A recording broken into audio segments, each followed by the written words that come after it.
So hi folks, I have created a Power BI dashboard for a company, AtliQ Hardware. So before jumping right onto the dashboard, we should be first knowing what was the problem statement or what was the problem faced by AtliQ Hardware. So first of all, what does AtliQ Hardware do? AtliQ Hardware is a consumer-based company having operations in various countries. Their business is growing rapidly and they still rely on Excel for business insights. But as we all know, Excel files are hard to consume and is not effective in generating insights. The senior executives of the company have decided to invest in data analytics projects. So this is the overview of the business AtliQ Hardware. So as you can see, this is the dashboard in which we have info, financial view, sales view, marketing view, supply chain view, executive view and support. These are all clickable options and you can directly switch to the pages. Let's suppose I want to go to the finance view. So I click the finance view and you can see the net sale performance over time.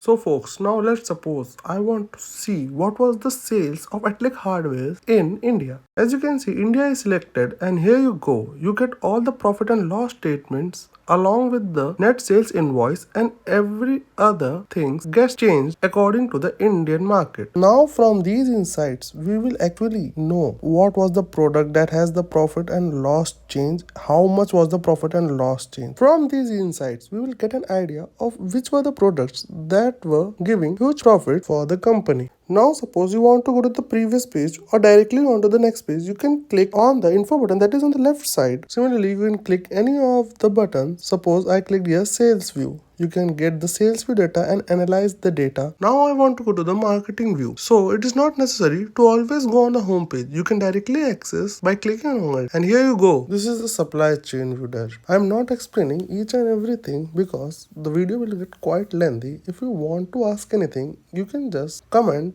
Now coming on the last dashboard, that is the executive view, a top level dashboard for executive consolidating top insights from all dimensions of the business. So this was all about AtliQ Hardware business insights. Hope you like it.